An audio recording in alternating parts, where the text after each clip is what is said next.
Hello, my black people. I don't remember what number this is, but this is my 40 till 40, and I'm still at it. Busy. You know how life gets.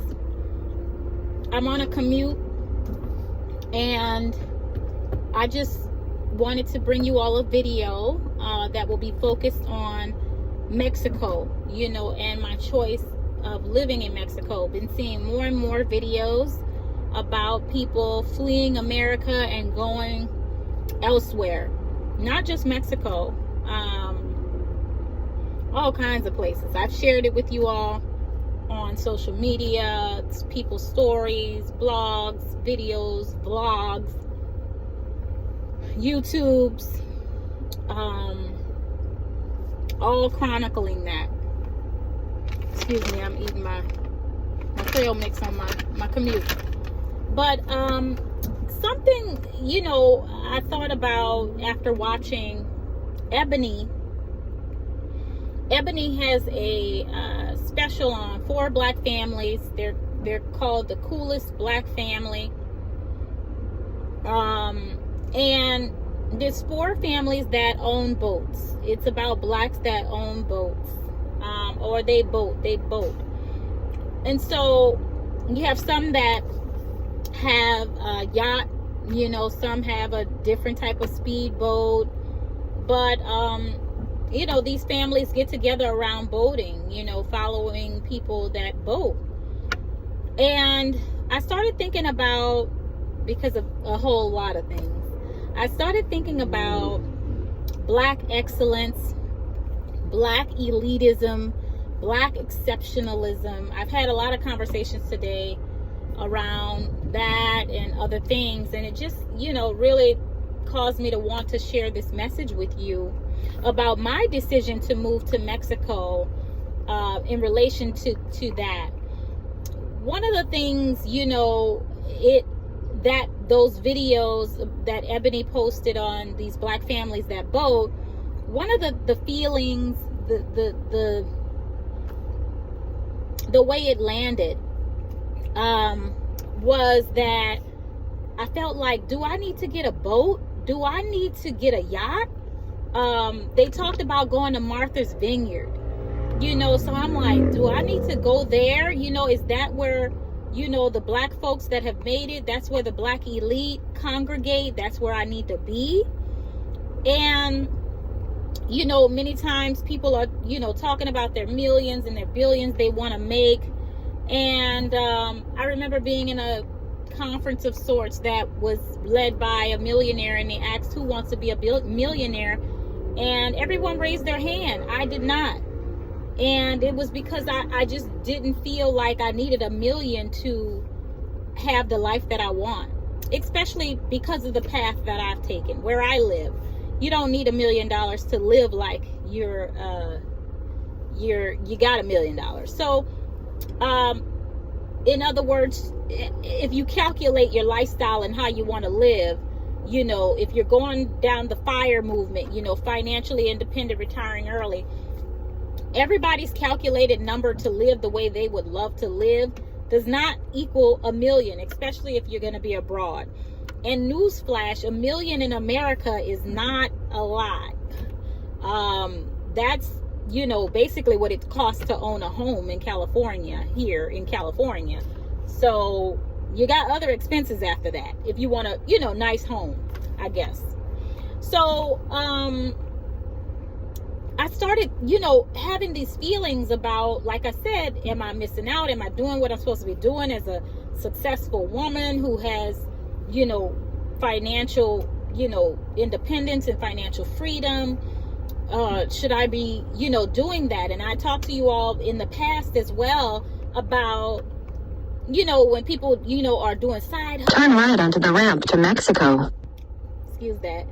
People are doing side hustles, and people are doing, gigs and hustling, to just keep being on that hamster wheel to make money. And it's like, I don't know about that. That's not living. And you got to be careful, because you'll be pulled to, everything from real estate to Bitcoin to drop ship to this to that. Uber, you know, flipping houses, Airbnb. You know, there's so many ways, you know, to make money, and you will drive yourself crazy trying to get into the next gig, the next thing, you know. And so I had to really think about, what is it about that video that made me think about Black excellence, Black elitism, Black exceptionalism? Well, one, I feel like it really divides us. It really separates us between the kind of the haves and have-nots. Like, you know, I'm in this upper echelon of blackness, and, you know, the rest of us aren't. But make no mistake, I don't care what kind of yacht you have. If you're driving down St. Louis, Chicago, Detroit's different streets, guess what? Minneapolis, you can be shot dead, killed, Black person, with your yacht and your Black excellence. So I just want us to be careful with this Black excellence and elitism and exceptionalism, creating another, you know, divide between us. And I want you to really think about your values. I really thought about what makes one want these types of lifestyle. Like, who told us that Martha's Vineyard, having a yacht, and all these other things, all these things we're trying to attain, who told us that's the good life? That's when you made it. That's what's going to make you happy. Whose values are those? Are those our values as African people? Are those our values, or did someone give us their values and tell us, you better try to attain this? You better, you know. And I heard in the videos them saying things like, you know, we deserve to be in these spaces. We have been left out of these spaces, blah, blah, blah. Do we really want to be in those spaces, though? Who made us want to be in those spaces? And so I look at myself living in Mexico, very simple life, can live the life of opulence if I chose to. I have that privilege, you know. I'm fortunate enough to have that privilege if I'd like, but choosing to live extremely below my means, you know, and not living up to this, you know, you have a doctorate, you have a PhD, you should be driving a Tesla, you know, in a big, living large on a big old house, and, you know, just all of these nonsense things, you know, owning businesses and car, and just all of this stuff that, when it comes down to it, I'm asking myself, what does that do for me to attain these things? Once I've attained the PhD, I bought property, I opened a business, I did all the stuffs, y'all. I did all the stuffs that Black excellence is supposed to do, right? I did all the stuffs, and I'm like, okay, this is it? What else? So that value system is not, you know, fulfilled with those things. And so I think it really comes down to, you know, something I was reading about energies, and it talked about that inadequacy, feeling inadequate. I need those things. What does that mean? That I'm important. You know, this self-importance, that people will know I'm important. People will respect me. People will admire me. People will applaud me. People will want to be like me. People will want to hate on me. All of this sense of inadequacy. Who told you you were inadequate if you didn't do those things? If you didn't attain those things? Who didn't tell you you were all that? You were going to be someone. Your efforts, the things you love are important.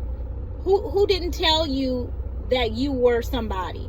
Or who told you you weren't somebody? So this sense of inadequacy to get these trinkets and these tokens of exceptionalism and elitism and excellence, you know, where'd that come from? What will it do for us? What is it doing for you? So check your value system. Check your value system. Is this your value system, Africans? My value system is having peace, having time at my disposal, having ease, having rest.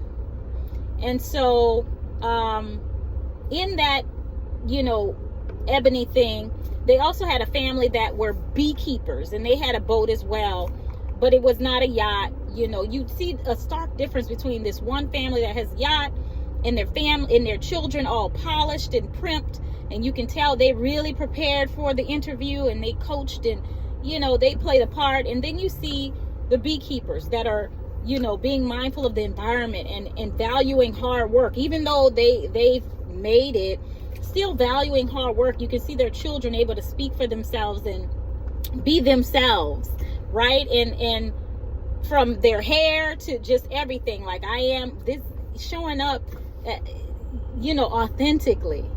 And that's what I want to do. I don't want to have to keep up appearances to maintain that stuff.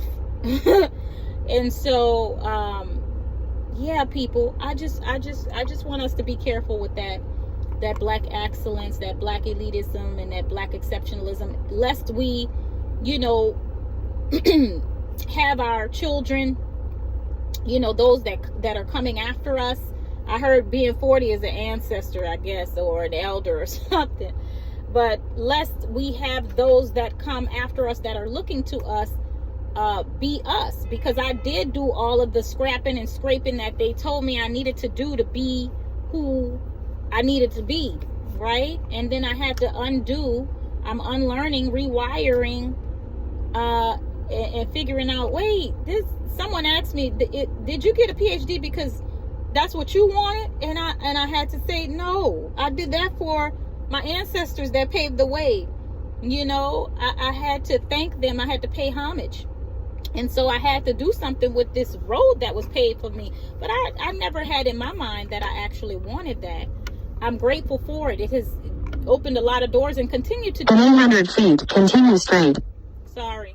And but that wasn't my dream per se. And you know, I'm doing all kinds of stuff that has nothing to do with that. So right now in my life, but just thinking about what are my values, who told me what's good for me, what I like, what I want. And I have to differentiate between, is that someone else's stuff or is that my stuff? And so yeah, I'm good on my little dirt road in Mexico. I'm happy as a lark.